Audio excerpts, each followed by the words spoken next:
All right, welcome back to the Wehbe podcast. It has been a long time since there's been an episode for a couple of reasons. Sometimes I feel like, you just can unpack stuff forever when you're trying to be serious and get to the bottom of things. I haven't listened back to my episodes, especially the old ones, and even more recent ones. I still think you're just trying to preach to people, Joe. People don't want you to preach to them. You know what I mean? Let's just lighten it up a bit. So this episode will be a bit different. Hopefully you can tell. I don't know, but we're trying to lighten it up a bit. I mean, without trying to be silly for the sake of it. We've got some company on this episode, so you'll see a bit of that. And I'm tossing up, a few other changes with the podcast and the YouTube channel going forward. So in today's episode, we do talk about a whole bunch of, we just kind of let it run. So we end up going from, talking about my brother's strange internship opportunities to, the ethical ways of making money and some of the conundrums capitalism might throw up every now and then somehow we get onto Breaking Bad and make a strange analogy to meth, which didn't go down too well. But all that is to look forward to and to come in the episode. Now, if you're watching this, because I have the YouTube channel, so I often try and cater towards that, but you won't be able to see this if you're listening on a podcast player, but check it out on YouTube, because what I'm holding up now, ta-da, in the interest of lightening things up, this is the book I've been working on. And my commitment to this has been part of the reason I kind of neglected the podcast lately. But now that the book is almost done, and I'm holding a proof copy here, even though that cover's changed, I think we found a much nicer cover and stuff. But yeah, now the book's here, I got to sell books. So I'm suddenly interested in podcasting again.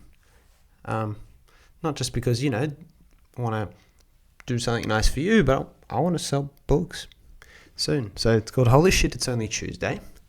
It's a fiction book, and it's a satire on the workplace. Because the workplace is just a very strange kind of little, controlled echo chamber kind of reality distortion field. So it will never stop being funny. How it just creates this own little universe that exists in there that's very different to the actual natural world. So, lots of fun. I'll tell you more about this as we go, but this is a proof copy, which, because we're self-publishing, you get this sent to you. See how it says, again, you can't see this if you're listening to the podcast, but it says not for resale. So that's because they don't want us to resell this. That's why it says not for resale. I think that went out on my own. You can see the book. I mean, we didn't like the look of this too much. We're trying to fix a lot of it up. But yeah, it's kind of a big book. It's tall, but changing the cover, you don't really care too much about that. I just want to show it's real. And what else was I going to say? Yeah, keep an eye out for it. And when will it be done? That's the other thing. I don't know when it will be done. I have a couple of people who keep pestering me.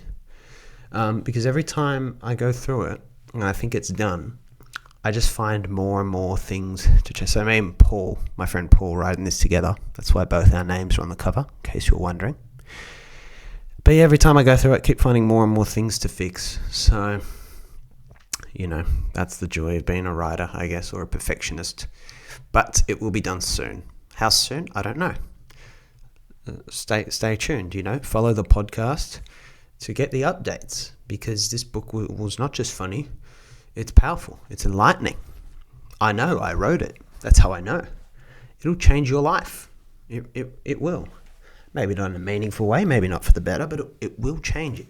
And your life needs changing, because why? Because I said so. So keep an eye out for the book. And I don't have anything else to say. It's enough crap talking from me, 4 minutes worth or so. Enjoy another hour of crap talking. Thank you. So we are podcasting, if you're watching or listening to this, and we're in a new room. So we've just been figuring stuff out, and now we'll see if we can say anything of substance. But this is Oscar, by the way. I don't know if he's ever appeared on the... I have once. Once? You have? We did a little one talking about investing or something. A little one. Yeah, it was a while ago. Where was I? Oscar's my brother. Luke knows that. Luke's not my brother in that way, but he's a brother in other ways. Yes. A podcasting brother. And here we are, and we're going to talk. So, welcome, gents. Yeah. Thank you. How you been? Yeah, I've been good. all right. You're good? You're Definitely good? good. That's the Well, way. you see Well, enough of Oscar's him, I hunting. imagine. He was going to tell you about some of his experiences lately, job hunting or internship hunting. Yeah, it's been fun. Not really, actually. It's been soul crushing. But so yesterday, I thought I had an interview for a venture capital internship. Yes. So the way it would have worked is it was an online unpaid one. Yeah. And the way it would have That's a worked classic. is It's a good start. That's a classic. it gets better. It gets better. Yep. So the way it would have worked is I would have signed off on about 4 to 6 investments, and I Yeah. would have gotten a profit share in all of those. Okay. Not So not equity though. So the company would have to pay a dividend for me to actually make any money from it, Sure. which never happens. Okay. Right. But it's still not Yeah, unpaid it's technically. something. Yeah. It's at least something. It's already right? sounding like a great deal. So I was excited, and then I was reading on the website and there was this admissions thing at the bottom.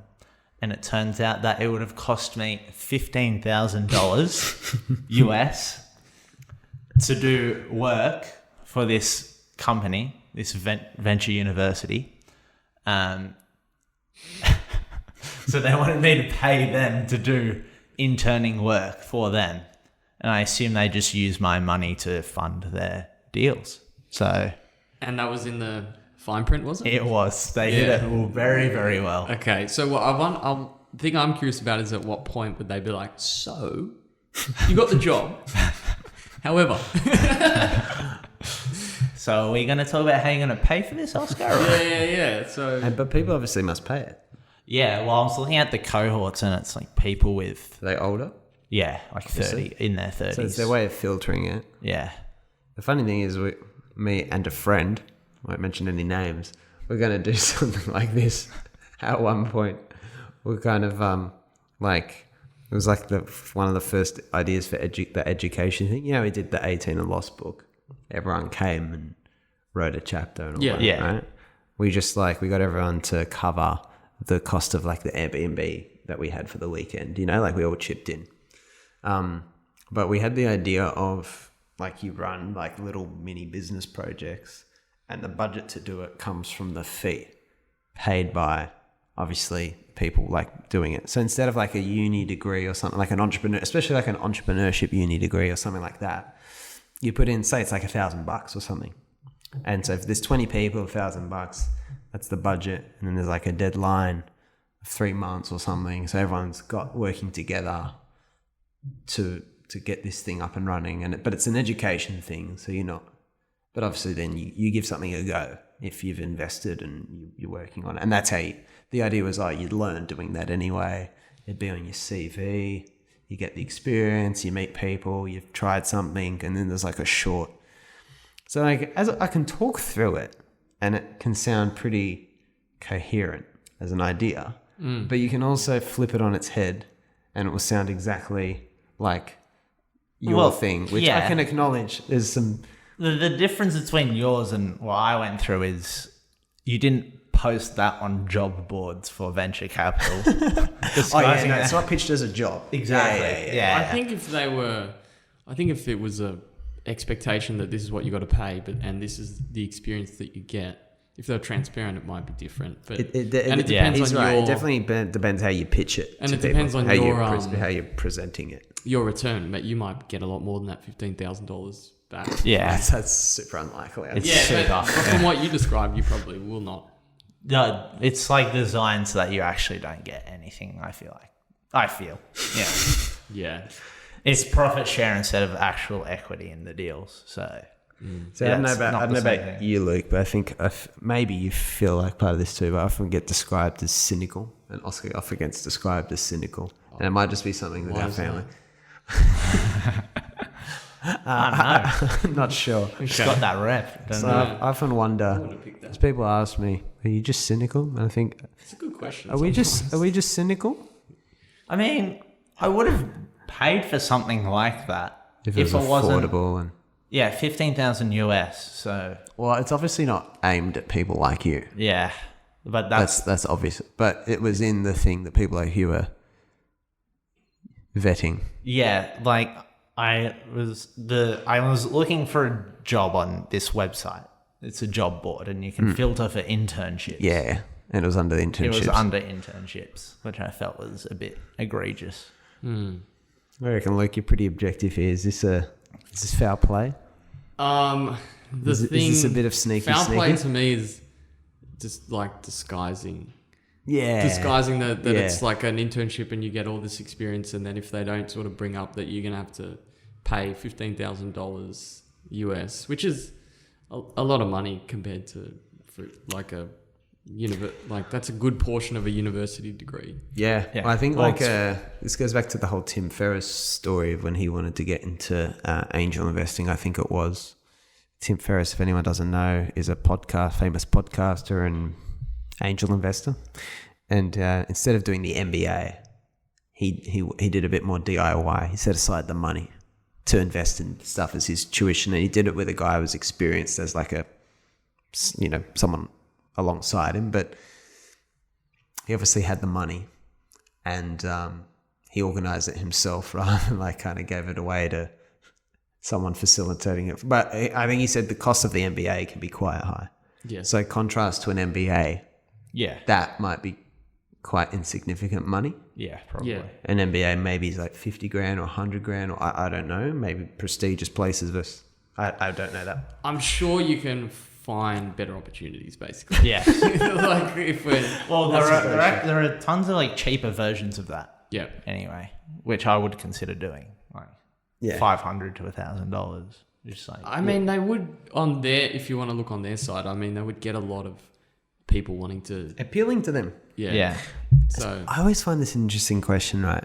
If you're in their position, I don't know, but I feel like I always feel iffy if something's weighted so heavily towards me that I'm doing like that. Like that's puts all the risk on, say, someone in like not Oscar's position. We discussed it's clearly not right for him. Say someone is like 10, 15, 20 years older who's doing that. And it just seems like so heavily weighted in favor towards the people running it. So the people facilitating that. of course. Which is, I think, in one sense, you don't blame someone like that. There's an idea. It's a bit of a capitalism thing, maybe, which is like fair enough. Like if you can get paid that much, and it's a bit of like the customer doesn't need it, or it might not necessarily work out for them, or whatever. That's their problem. And but if you can get away with doing that, it's not criminal. Obviously, it's not necessarily even seriously unethical necessarily.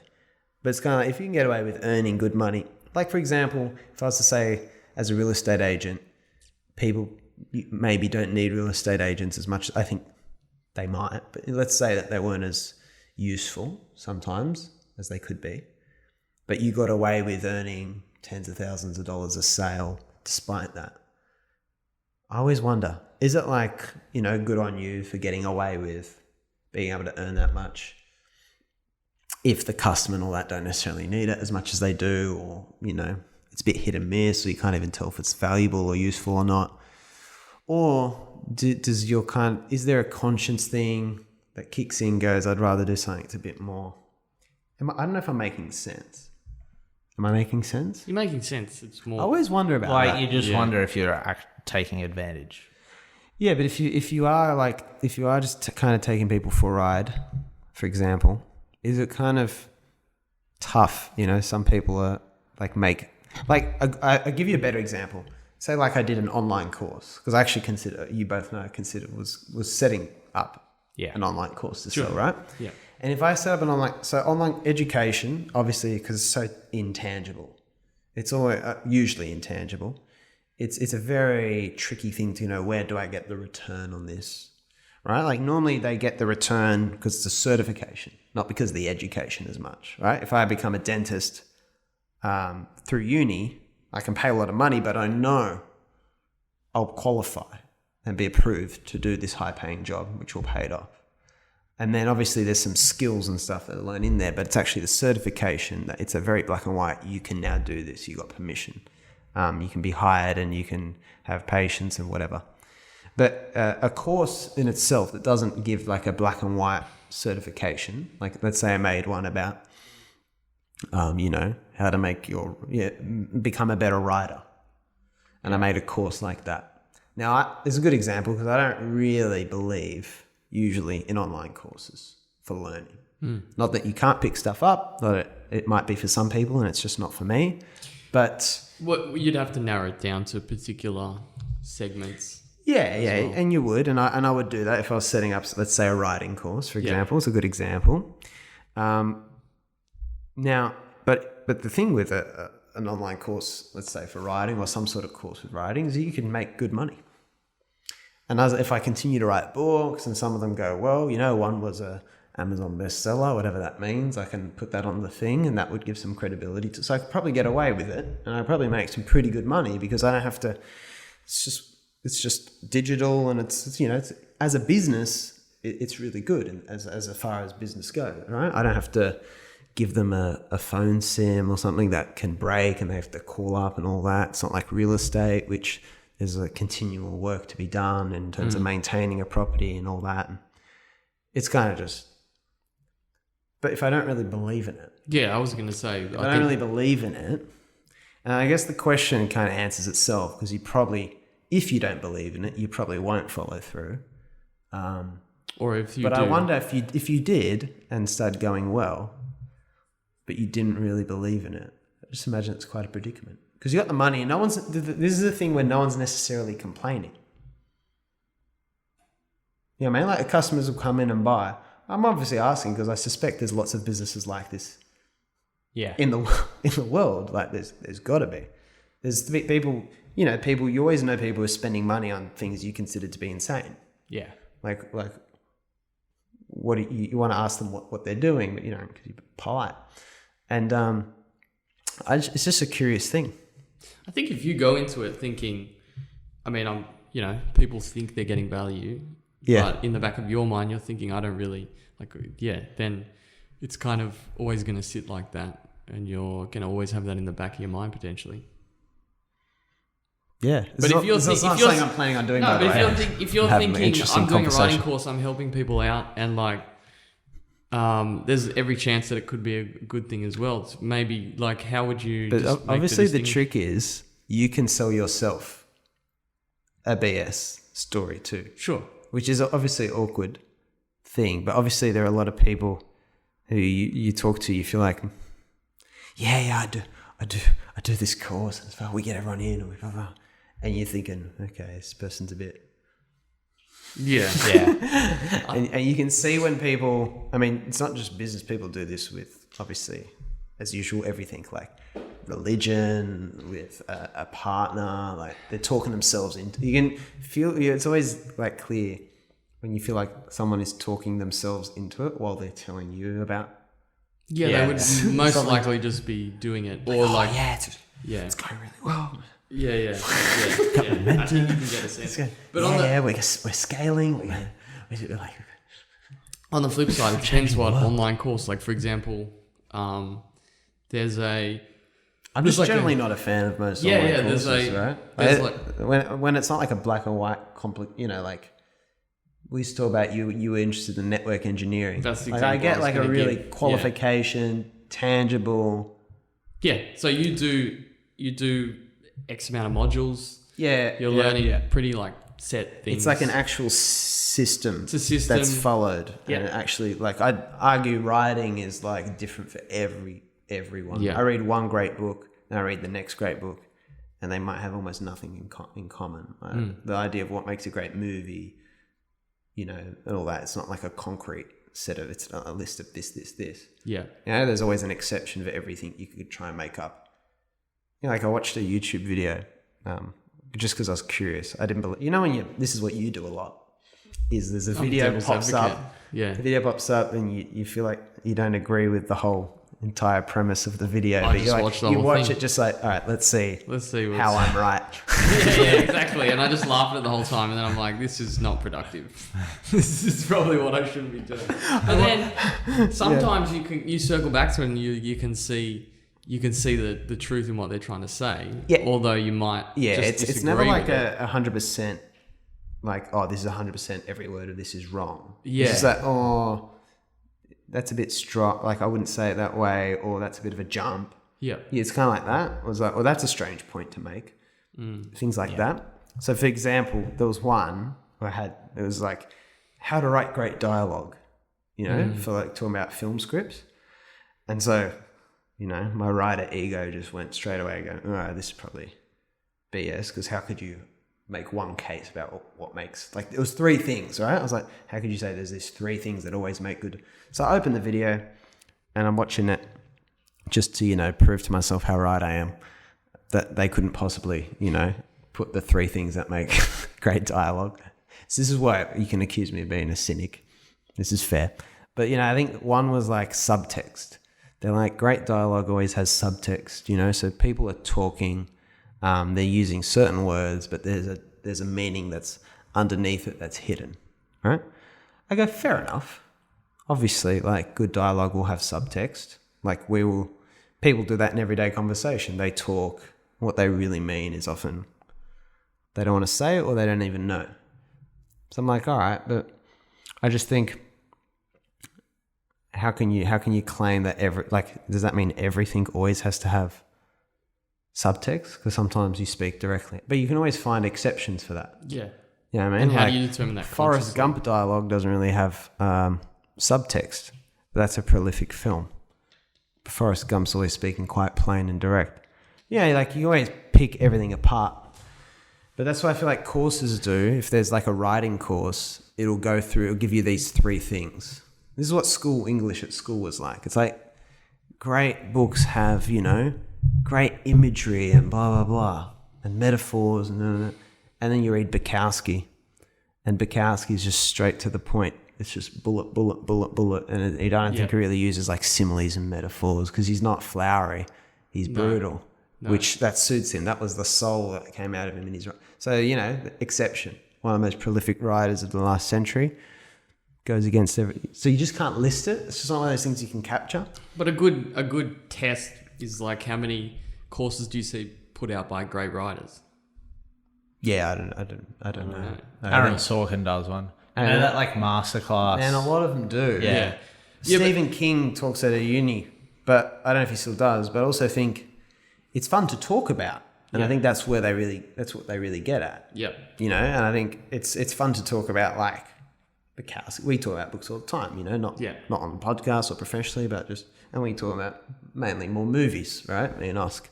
So I get that, and when it's done that way, but when it's like this is what makes great stuff, not like, oh, it's interesting, let's explore writing, and then if it's a course, it's weird, because it's like, you pay me so we can talk about something interesting. Seems like it's like, so you need to make out, no, this is I'm successful, and this is it's what also makes great writing. the level of certainty is also a bit of a red flag. That's language I failed to bring up. You go through this course. Yeah. But you need that certainty, I'd argue, to sell the course. But a lot of people would say... his thing he was talking about. They say, come do this, but almost no one gets any equity. Yeah. Imagine if they said that. Like, almost none of the investments work out.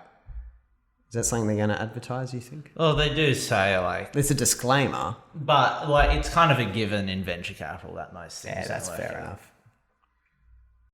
I just don't think you can... I just think there's a lot of stuff you can't, with certainty, make concrete. I think education, especially selling education, you lean that way to make it look like there's answers.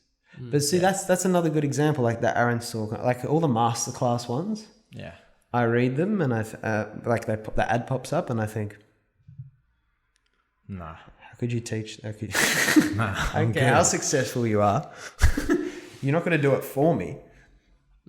So how much are they?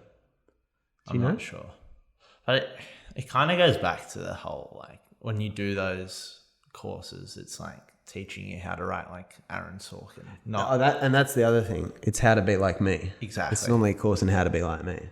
I'm not gonna. If I did a writing course, it's not gonna like really spend much time.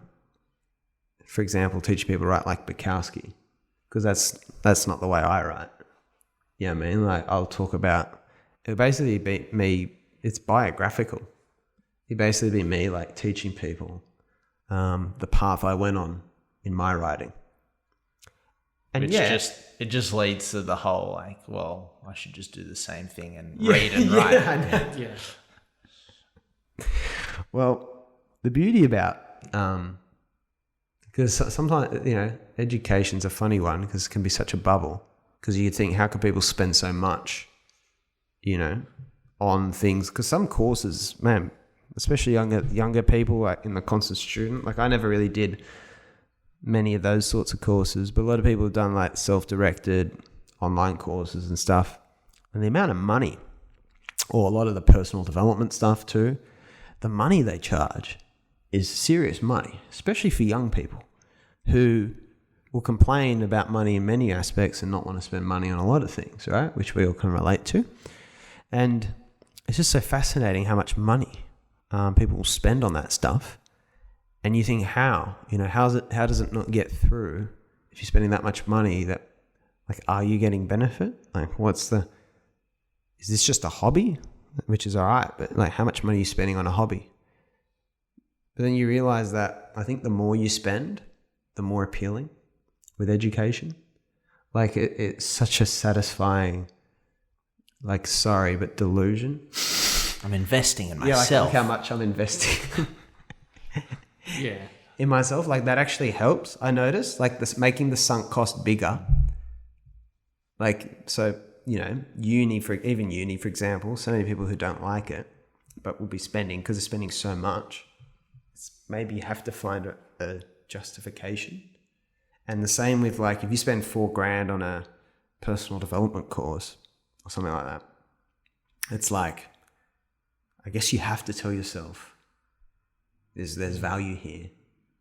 Even if there isn't, like, how quickly will you register that? That's my question. Will you register? Because that's obviously something's happening earlier to make you even decide to do that, obviously, to think that way. But it's just a different world to me. I just can't fathom doing that. But I think a lot of people want to better themselves, and then they just sort of stumble into I think sort of things. I think it's like a friend. You know, when your friends are doing something, that makes it more normal. You're like, well, everyone's doing this. I must give it a shot. Yeah, and you sort of got to go through it yourself to figure out whether or not it works or it doesn't work for you. Because in a lot of cases, I think people get caught in that loop of doing those sorts of things. But then, you know, if they believe that if they believe they're growing and all these sorts of things, then it's like, who am I to say? Absolutely. So that's the confusing part. Like, you can believe, like, based on your own experience, that it's absolutely complete. I'd say whatever you the want words to call I'd it. say is, to me, there's a serious lack of substance. Yeah, and you have. That's what I'd say. And to me. Yeah. And you can sort of figure that out for yourself and be like, how would this actually do what it's saying it can do, for example? Yeah.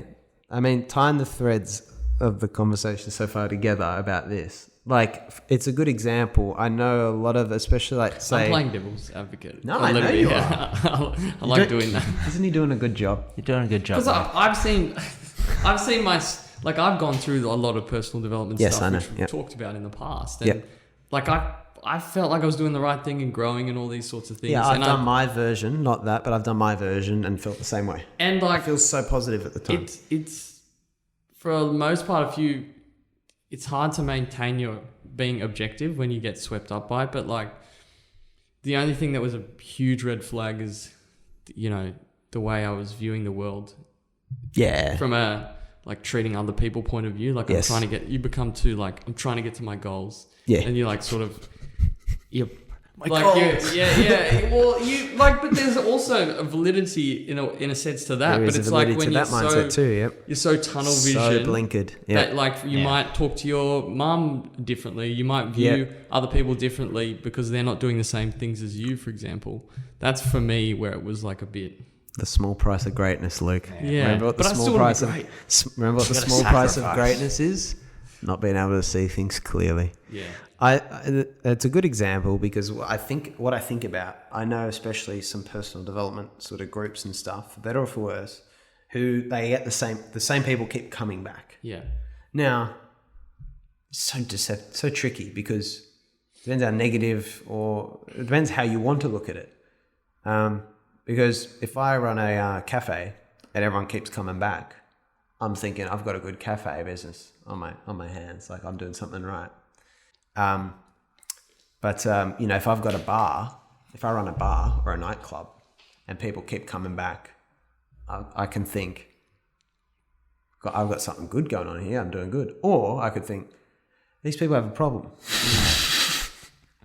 Now, things that are meant to be remedies and improvements and stuff like that, here's the question.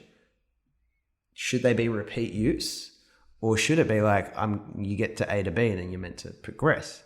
And so, again, I think the best comparison I've ever come up with is kind of like just drinking in general. Because drinking, you might do it all the time and it might be a bit better if you didn't do it all the time, but it's not necessarily a problem. There's other people that want to go drinking with you all the time too. Maybe you could have better hobbies, but like, is it the end of the world? Maybe you could, who's to say that you're better off reading books than drinking anyway? And you can probably do both. Yeah. And so I think of that, for example, people keep going back to personal development. They get like, they enjoy it and all that. And I think you just hooked on it's like someone who would keep going out every week now, for example, maybe not your age, but our age. Attacked. Seasoned. No. I went out way more than you do. Way more. You guys are catching up to do, if anything. Yeah, Yeah, I've got a lot on both you boys. Anyway. You would, yeah. Yet those early years were very productive. Very productive. Or unproductive, depending on how you want to look at it. I had a great time. Until my lungs from smoking cigarettes sort of... Those mornings must have been very... Oh, God. But you were younger. I was younger. And fitter. Well... No, you're fitter now, actually. Fitter now, but I reckon it gets a little bit tougher towards... With age. Well, when you're younger, you can sort of kick the can down the road a bit and be like, nah, I've got plenty of time to get my shit together. As you get older, the can can't be kicked as far away. You start air swinging it. And you're like, I swear I just kicked that thing. But is that the same can? I wouldn't take it back, to be honest. And it's a can of beer. It's a can of beer. I had so many good times. You had cans of other stuff too, I would imagine. Yeah. But lots of good stuff. A good example is a guy called comedian Bert Kreischer. Yeah, of course. He is an absolute party animal. Clearly he's got a dysfunctional relationship with alcohol, but he keeps I listen to his podcast with Tom Segura. Two Bears, what's it called? Two Bears, One Cave. And he's constantly in this back and forth between being sober and getting pissed, being sober and getting pissed. But then I heard one justification he was saying about, the challenge for him is he enjoy the way his life's set up, it doesn't get in the way of things. Yeah. It doesn't affect how he's... Classic comedian lifestyle. Yeah, and he has not been negative towards his kids. This is what he's saying. Yeah. Towards his kids, his wife, it doesn't affect his relationship, so he leans on that. And can you say and if his wife and kids are they're happy. And if he's happy... they're not, there's no consequences. And that's... So it's case by case. Normally when they... even...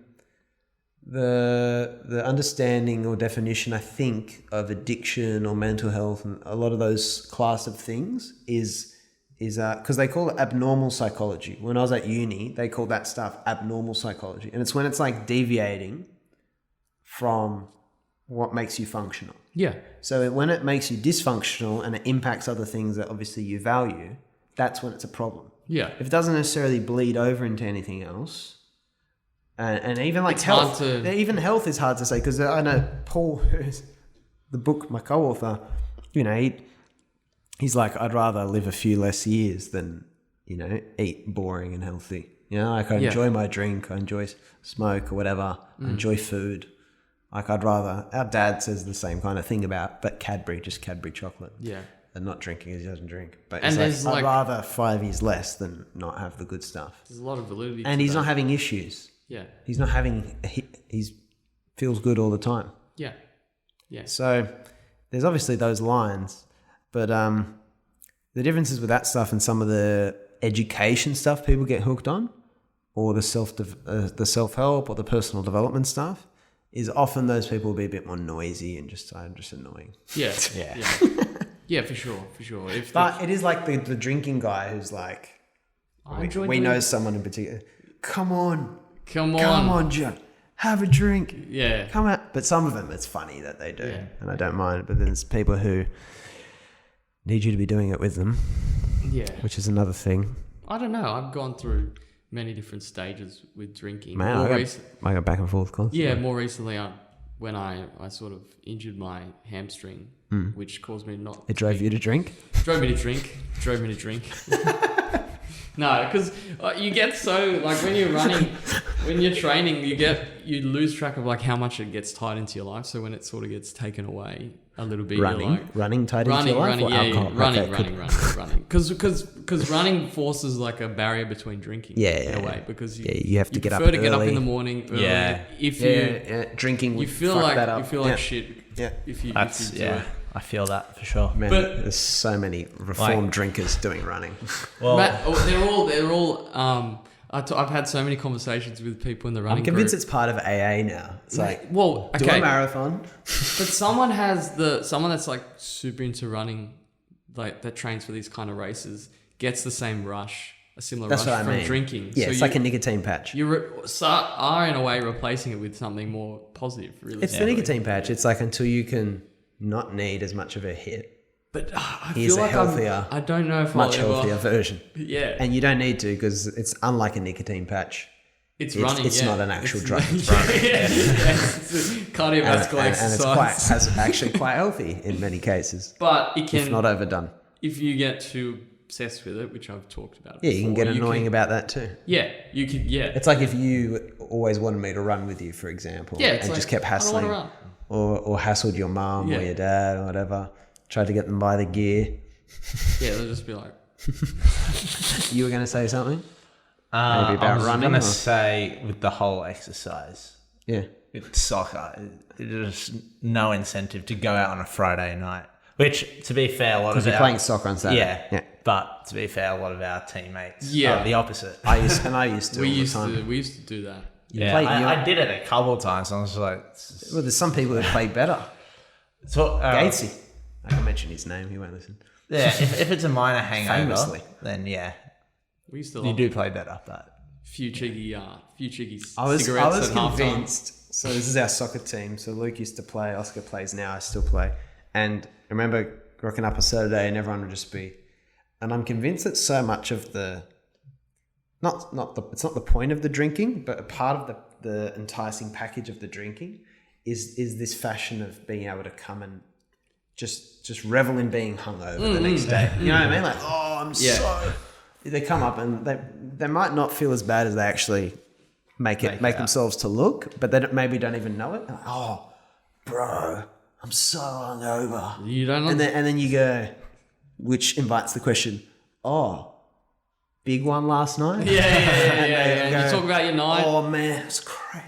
And they can tell the story. Yeah. So they've just led you in. We used to do embellish that. a few details. And then they can just, and it's reveling in your used to do legendary that so status much as a as- party animal. It's like, oh, bro, so hungover. At work, we used Ask to. me about it. I'm so hungover. At work, we used to.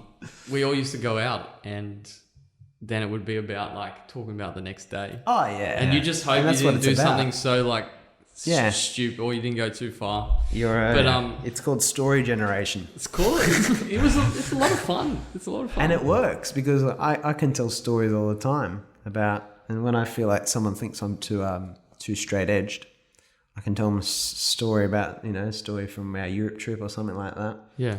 And like, I feel like I earn a bit of credibility. Like, yeah, I'm kind of cool sometimes or just stupid. We're having a nice podcast, guys. We are. We are. It's been good. Talking about many things close to my heart. I still come back to that question, like, I wonder, I'm going to hammer this point. I really pick on these people. If I was like that person, like the leader of like a personal, I guess I kind of was it for a bit, personal development thing, but that charges a lot more than I was charging. And people keep coming back. I feel like that's a conundrum. It's like therapy. Well, yeah, therapy is like, oh, it's good that you got to keep coming to therapy. Yeah. And I always find it sus when everyone's solution is that you need more of their thing. That's the Charlie Munger about management consultants. Yeah. I never saw a management consultant's like final papers or whatever recommendation that didn't say you need more management consulting. Yeah. Yeah. That's a good point. We found the solution. By the way, he's More 99. consulting. And still going. That's ridiculous. Largely, he's still doing stuff, Yeah, isn't he? he does the AGM, so. Oh, God. That's awesome. What a G. Never stop working, you live longer. Okay, so there's potential FBR here, because what thing would we attribute his... do you need to be a billionaire too and never stop working? Or just never stop working? Just never stop working. I mean, What would you attribute it to? You just got to like keep the This is mind why it's hard active. to... yeah. You know, That's it's hard to do Genetics. causation. Genetics probably one. Yeah. And stimulation, surely. Like, it's got to play into it. Yeah, it's got to. Yeah. There's a lot of research about that. Not Yeah. that I'm deep on it, but I remember it was brought up at uni. I don't know. Who knows? There's workaholism as well, which Sure. Yeah, might yeah. kill you. That would, yeah. Sure. Don't want that. And would you call them workaholics? No. They Success. like it. Why? I actually Well, don't know what workaholics say they like it. It's like an alcoholic doesn't say he doesn't like alcohol, does he? Or she? Again, where do you... Well, what else are they going to do? Where do you... Okay. Where do you draw the line? Where do we draw the line? I know, like you kind of, I think, this is Is what it you like- always say. When you about yourself, you know. Is it like the drinking You know. when it impacts relationships? Deep down, impacts- you know. Oh, I'd say so. Yeah. So you can... Yeah. But sometimes I think Sometimes I'd say it's it's just very circum- subtle though. Yeah. You know, like I think sometimes it's very beneath the surface. There's a lot of I think it's personal more issues like, and they're stemmed by, and it might be okay. It's like pain relief. For a lot of people, work is like a, there you go, but it will cool us down. It will cool us down. Mics will be fine. Mike's what will be Yeah, that'll fine. be fine. Bit of Descript, bit of studio sound, we'll be all good. Nah, it'll be sweet. Yeah, it's a tricky one. So it's hard to judge in others because it's so complex. I think the line is more like You should just know. it's The like, test is if you can live without something. What? when it's just when you get to the point where you'd rather be at work than anywhere else All the time. all the time. Like you don't enjoy being with your family. Yeah. You know, Yeah. things like that. The Like solution is not That's necessarily. a problem. Yeah. But that's I think the very point of work, Oscar, Well, for a lot of people. to get there's away. a difference between balance and just not wanting to Beautifully be, put. Yeah. you know, Beautifully around put. people. Period. You know, Yep. outside of work. I'm thinking about Breaking Bad. Thinking about Breaking Oh, Bad. yeah. You know, because like, Well, I don't know, but yeah. you haven't Have you seen not it? watched Haven't Breaking seen Bad? it. Yeah. Really? It's a pretty good show. I know. Oscar, I got some big ones that I've missed. you're one of yeah. those people. See, now I feel like I can't. You say haven't what- seen Peaky Blinders. Though, Now I yeah. can't say what I've. Breaking Bad's bigger. Yeah, Breaking Bad's like sort of... All I'm saying. Now I feel Breaking like Bad, I can't Sopranos. say what I was going to Have you seen say. Sopranos? 'cause you Yeah, haven't I've seen seen that. Sorry. it. Yeah, I've seen most Wire? of Sopranos because he watched. No, not The Wire. I thought you were going to... Didn't you say you're going to watch it? No? Why? I said I It's been would. good. Oh, Pretty I clean. can watch it if you want. No, it's just a good show. It's, yeah. Okay. Yeah. I'm it's happy to hear it. critically... What's it about? It's about... Or what's the gist? It's a gangster, all right? Yeah, it's like about drug wars. So you got a bunch Okay. of... I've never seen anything about drug wars before. Well, it's about... Yeah. Jesus, But you can keep making them because, you know, it'll always be interesting. Yeah, I forget where... Jeez, it's been a Drugs while. and serial killers, you know, always seems to... Not drugs. Sorry, it's like it goes back and forth between Gangster? between crime, the organised crime. like drug dealers Is and anyone also the wearing a cops trying wire? to catch them. That's the wire. Yeah. They wiretap them, and None of you guys are wearing a wire right now, are you? I mean, Got the there's a microphone few in front wires of me, here, so They so make it quite redundant, hey? yes, I would. Yeah. Is there? Or doubling up. Yeah. how do we get the onto wire. this? Well, conversation, when left to its own vice, flows Yeah. like a river through many estuaries. I hadn't seen Breaking Bad, and we were talking about workaholics. So Yeah. Okay. Because, you know, in Breaking Bad, I can say this. He's obviously keeps saying it's for my family, it's for my family. Yeah, Everything's but done. anyone that's watching is And like it's this, just- it it's goes all just worse spiraling. and work gets more crazy and crazy. At first, like you can kind of be like, Maybe oh, it like I is. can see like you make a bunch of money, give it to you, you know, you're putting Yeah. meth in the world, but Yeah. But this comes back to This comes back to where I Bit of meth. started the conversation, right? Between friends. But that's no. That's a bit of meth between friends. It was really good though. But He was great at it. yeah, but this is the thing. They're gonna sell. People are gonna buy meth anyway. Yeah. People I are gonna love buy that. riding courses anyway. People are gonna. No, I'm saying anything you want to sell that you it don't. was just hilarious how you just put those two together. To some people, online courses are worse than meth, my friend. Well, meth might get you There a are bit a lot quicker. There are a lot of people. There are a lot Meth's of people. probably cheaper, to be honest. There are a lot of people who are much more prone to that. You know, everyone's prone to different sorts of addictions. Yeah. Like, okay, Yeah. this is not funny. This is This is serious. hilarious, but anyway. This is ruining. Is everything a joke to you? It's a long list of things you could say. Like, you know, you got to have someone's going to be there dodgy real estate. Someone's going to rip them off anyway, so it might as well be me.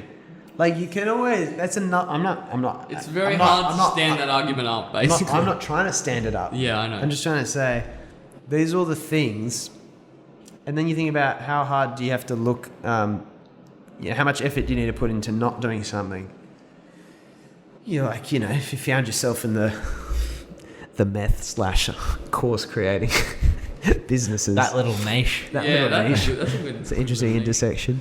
Heisenberg was. Yeah. He was good at what he did. Yeah, he was. But that's a good, because he And, can yeah. come and say, I'm making it better. Exactly. Isn't it better that they have better, good quality meth than just this street, you know, this crap that they get on the street? Clean. And healthier. in a way, you could say, well, that is better, but see, I find it always, it just closes off part of the narrative, that incrementally better argument. Like, but isn't what we're doing is better than the way it would be otherwise? I guess it just shuts the narrative down to a smaller level that it wants to be to justify something. I guess you can easily, the way you flip it on its head is, what kind of harm are you doing to other people in the Here's a process? question. Here's a better question. You two consider yourself independent thinking. I'm pretty Somewhat. mob mentality, to be You're honest. okay. You're mob. Would you say you're pretty mob too? Or No, I think I enjoy. My question is I'm like. not very independent. My question is, I wonder, what could I, or any of us to each other, Yeah. like, justify and get everyone on board with doing something, for example. Wait. So like, if I said, okay, yeah. I'm actually thinking of doing like a better version of his investing course or internship, right? Yeah. And I go, I like what they were brutal. And like, I wonder if I could actually pitch it to you, get you guys involved or something. Yeah. Do you know what I mean? Like, Depends I wonder how much- how hard it would be. But not something I believed in, just something Depends as how much a money's pure involved. exercise. Yeah, it does. But How much maybe of a cut am I maybe we getting? start small. I mean, Start small, and then there'll see be when some the- fine print. When I get some ad revenue on this thing. Ad revenue. No, but we can't sell out. Yes, we can. No, you reckon we can? You have to, so that you can expand your reach and No. get the message out. Grow the reach. Finish your thoughts. Yeah, the sorry. message has become a bit diluted over time. I don't know. Maybe I'll do some sort of acknowledgement that this will be even more relaxed than the last episodes, which was still a bit more relaxed. But this is probably the direction we're heading with the podcast. A bit more comedic. Yeah. Not that we think we're funny. It's that we know we're funny. Haha. We are though. But yeah, interesting. We are, and interesting. I never found any answers for any of those things, but it is funny what people justify. I guess it's just nice to try and be in a position where you don't have to justify anything. Yeah. I mean, most people. Are we still on Breaking It's- Bad? Or Well, are we off Breaking the Bad? thing- bring it the up. thing about the justification is like people conveniently make it.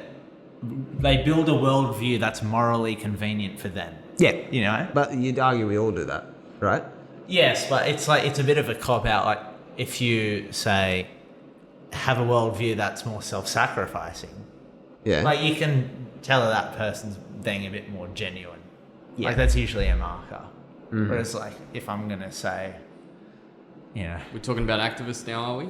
Well, not necessarily. Like, it's just like the people, like You pick anything. You could say if he went militant about broadband, for example, Yeah, or exactly. something like that. Or if I went crazy about real estate, exactly. which is they're not really. It's not a political thing, so Yeah, maybe it's not there's like a ceiling on that, you know. It's like people need what I have If I was to offer. if I was political, and it was like people need my political beliefs are the way, and I'm hammering that, and you form a worldview. Because I argue, I think we've discussed this on the podcast before. I would argue, if you become super strong, and you probably like slid away from reality a bit by doing this. If you become super strong about anything in particular, like you'll be creating contradictions. Yeah, absolutely. Right? Like if you're pushing it, like even I was thinking of communism. I guess the irony with something like a lot of the communist regimes or so-called communist regimes, I'm not an expert on this, but like that have given it a go and got into power, that were not well-natured, was that they ironically did put a lot of control just in their hands. Yes. And power in their hands. When the idea of it is meant to be, you know, like equality and sharing, and that's my understanding. Yeah. So you become so militant about anything, it's like you end up creating a contradiction for yourself. It's always double-edged. It's always double-edged. I mean, there's people, it's not any time you're strong position about something, because sometimes it's justified. But yeah, if you're pushing it too hard and like this is the way, I just find it always tends to be a huge gaping hole you're starting to build underneath you at the same time. Absolutely. I feel guilty of that. Some of the stuff I think I've come out with in if the I- past if I- on this channel. In my job, for example, it would be impossible for me to say that I don't build a worldview that like says that what I'm offering is better than anyone else. Yep. But I also have to convince myself that it's a lot. Like, for example, the broadband is not as important to other people than it is to me, because it's in my interest to. Yep. But good example. That's just my personal investment because it's my job. It doesn't necessarily mean the person doesn't need broadband. Yep. It's just the way they view it. They're just like, all right, well, yeah, okay, we need this. Like, they're not. Yep. Because they're not. Maybe they're not And incentivized for. I'm much more incentivized. So. Yeah.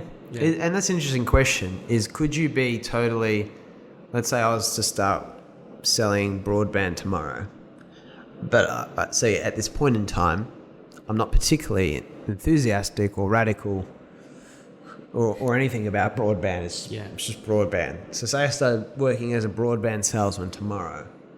Could I do the job functionally, maybe even well, by maintaining my current relationship with it? Yep. Or is that's probably impossible, because if you spend time with something, you probably think about it differently. So maybe it's just impossible. But could I remain pretty, like, I'd say detached, non-attached to it, and still be a salesman for it? Because I'd go, if you need it, it's good. If you don't need it, like, you know, that's okay. Let me know if you ever do.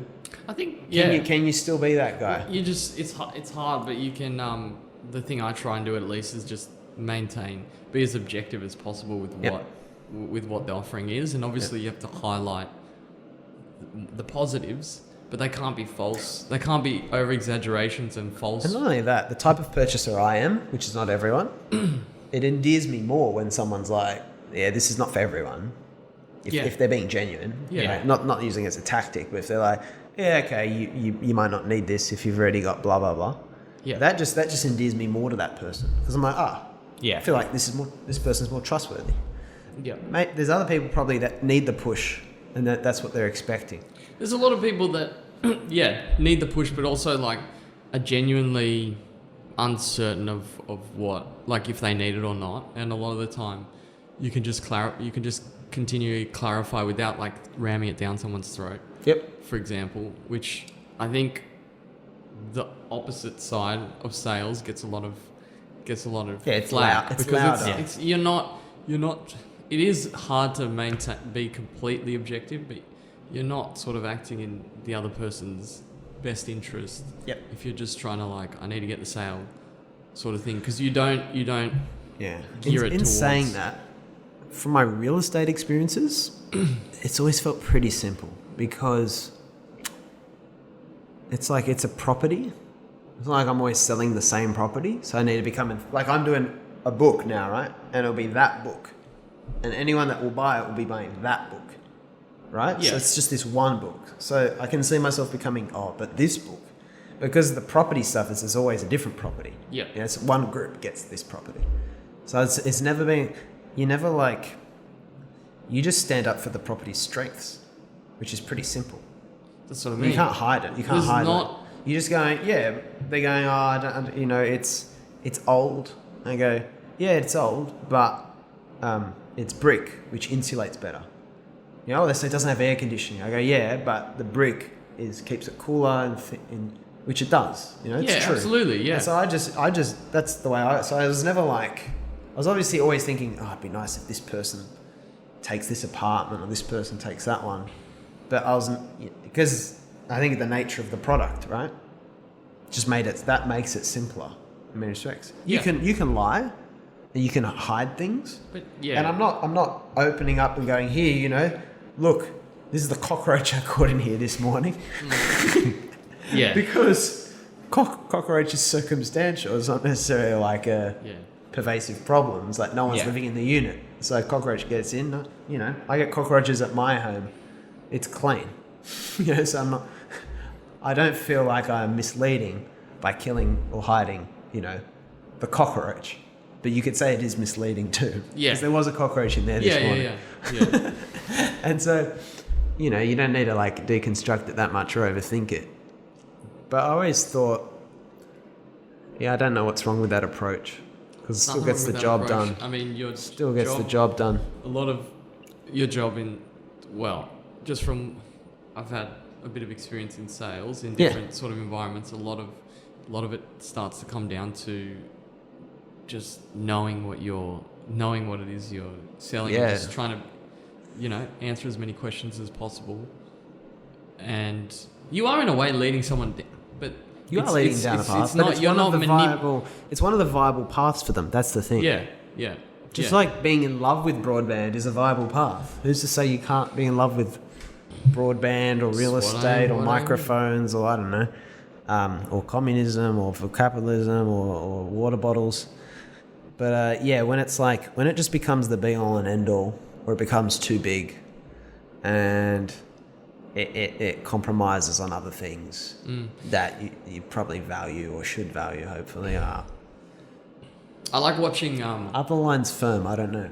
I like watching engineers sell. Oh yeah, Because they're not incentivized. They're not incentivized. There's no showmanship. There's not incentivized. They typically know like a lot about.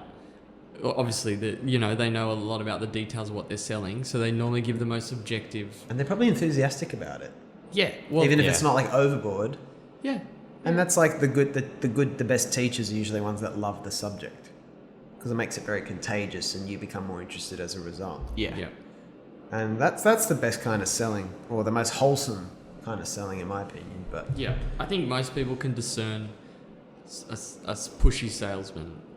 Like, I hope it's- so. Yeah, someone that's just if not, maybe you need a pushy salesman to teach you what a pushy salesman is. Everyone's had that experience. Never stop people learning the lesson they need to learn, Os. If I've ever taught you anything. If a person gets screwed over, it's because they deserve it and they need a I'm going to lesson. let them get screwed over because there's a lot of cases where that is It's true. Like, what you feel is the cause, isn't it? That's why intervening, go back to good old Taleb, yeah. St. Nicholas. He did a podcast. I listened to it. I was sick in Vietnam, so I could not believe had time. I saw him on Tim Ferriss' show. I was like, yeah, is this the real? comments, I thought it was going to be like... the comments were like Nassim Taleb on the Tim Ferriss Yeah, podcast. yeah. Oh my! Mate, we need to pump up those numbers, so we've got to do a Taleb episode. Oh yeah. That's why I thought that's why you brought him up. I mean... Now I can put him. I'm being a natural salesman. Now I can put him in the thumbnail. Taleb. To just if anyone's not sure why we're talking about that, which they will be, because the 37 people that listen will all be, because they've found it to live. No. So the ones that get You make a mistake. You have over 500 subscribers. Oh, yeah. You've got videos that have 10,000 plus reviews. Hunting down 600. You're providing a good platform for Mr. Taleb to come on to this sort We of... will get him on one day, 100%. Yeah, for sure. That's Sure. We're now taking guests, not open guests, but yeah. I was thinking, we should start doing interviews, and then I sat down to start thinking, all right, and I was like, there's not many people I want to interview. Yeah. So I was like, I'll interview anyone, Joe. there's not that I would. I think they're just people I probably want to meet. Like, Yeah. I don't know of them yet. I'm not aware of them yet, but there are plenty of people I'd love to. But it's just like the specific names. Can we get... I was at the film festival, for example, Lebanese film festival a couple of months ago, and one or two had Q&As. I thought I'd love to interview the person who made this movie. Yeah. So like people like that, but I just like got to get out more and see stuff and read some books and stuff, because it'd be nice to do it in person as well. Yeah, like this is So this they is nice. have to be obviously Aussie, Sydney. It's just like I've been doing We'll figure it podcasts with Dom with the Chiefs. I'm very If aware. There's that's a there's plug. a particular running podcast that's out there. It's quite good. It's Luke's actual We podcast. give lots of practical. I know we don't. This is wanna his give hobby. Too much advice, but we give practical advice on how to become a better runner. When I started running, Hasn't helped my running any. Just so you know, You don't want to run, mate. can't change What that. was can I you? saying? I don't know. Talking about podcasts. Guess Dom. No, this is nice to. It's because I've been interviewing You like in Dom person. overseas. Dom's overseas. Yeah, he's Yeah. back soon though. I mean, it still works, but yeah, it's nice to sit down. No, it still works. I don't mind doing it, but Yeah. it's nice to find a lineup who can come in. All right, that a wrap. Thanks, gentlemen. everyone. I enjoyed that. Thank you. Appreciate it.